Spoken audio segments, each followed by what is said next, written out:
Okay, so this is a causation prompt asking for causes and effects, and it's about the global depression in the mid-20th century. This is mostly coming out of chapter 21, and let's go and look and see how I organize my ideas. Okay, so I went ahead and did my brainstorm down here on this side, and I'm going to walk you through all these ideas that I had, but I did go ahead over here on the right and identify how I was going to address the causes of the global depression. So this would be my first body paragraph, right? Because it's cause and effect, so my first body will be the cause. And I decided that overconfidence is kind of the overall cause. And because I'm having evidence in two places in a body paragraph, I needed to split that into kind of two subtopics. So my first example of overconfidence is that was a problem because foreign demand went down. So working backwards, let's look over here at my brainstorm, all these ideas I had, and see which of those matches this idea of reduced foreign demand. One of the reasons demand went down is because there was too much stuff. So we have overproduction. And because I have foreign demand, I'm going to go ahead and use Europe in this section. Because the US I'm going to save for kind of the direct cause of the depression, which will come down here in my second paragraph. I also have a note down here about how European nations bought less goods. This comment I put here in my brainstorm about they had to pay for reparations, this would actually be kind of an analysis thing if you think about it. It's kind of a small y because that's the reason why they couldn't buy the goods. But the fact that they couldn't buy the goods is going to help me explain foreign demand going down. And then down here, growing economies reduce demand for foreign trade, that this is kind of after World War I. Some places, like Britain and France, began to redevelop their economies so that they could produce things themselves. So that'll work for the first part. And now let's shift the colors here. Talk about the second part. Okay, so I'm talking about overproduction as the second cause. So as I mentioned over here in this section, I could talk about overproduction in the United States.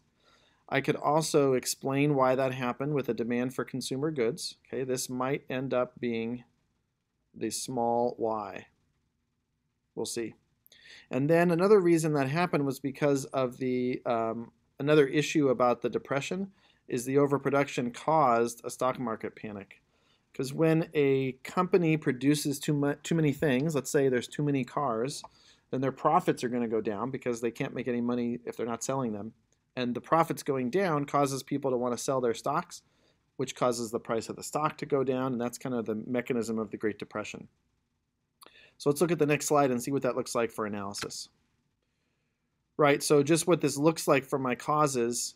In my small y section, this was my first subtopic, reduce foreign demand. So I just explained why that went down.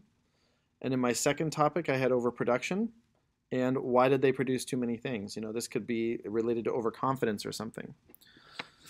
And then, why is it that that overconfidence caused the Great Depression? So I just mentioned overconfidence, and now that I think about it, since I'm saving that for the big Y, maybe here instead I should talk about something like a desire for profit. So that can work for the causes, and remember that's just half of the prompt, so now we have to go and look at the effects. Just like I had the causes split up into two parts, I have my effects split up into two parts. So here's my brainstorm over here, but I'll start over here and look at my first effect, which was the result of a depression was a decline in world trade. So let's take a look at my brainstorm over here on the left and see which of those things would help me prove a decline in world trade. I have this note here, of course, you know, and I ended up using this idea right here, which happens when you brainstorm. But this is not going to work as an evidence statement, right? Because it's not evidence, it's just an effect. So I need to get more specific, and I've got one down here about export economies like Chile and Brazil were damaged by that, and especially single crop economies. So I can look at this in more detail, but there's some information, for instance, about coffee as an example. And then another global effect that's related to a decline in world trade is shrinking consumer demand. As people, let's say, lose their jobs and they don't have as much money, they can't buy things, which means profits of companies go down, and those companies will have to lay off more people who also can't buy things, And that's how you get a depression happening. It's like a downward spiral of the economy getting weaker and weaker. Now I want to look at my second kind of subtopic, my second effect, which was accepting new systems, okay? New economic and political systems. So you might be able to guess by looking at the left about which of those are going to be, but I have a note here about support for communism.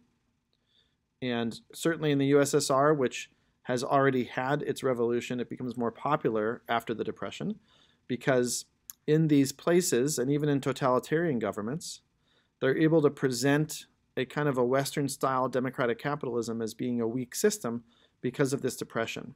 They're using it as evidence that it just doesn't work. And then even in countries that maintain their capitalist and democratic philosophies, we have ideas like the New Deal, which I would depict as a move toward socialism, not as extreme as communism, but definitely, the government steps in and starts to create some rules and regulations to help manage the system. So now let's see what that would look like for analysis for this paragraph. So for my effects, I have my decline in world trade, and I have my new economic and political system. So why did world trade go down?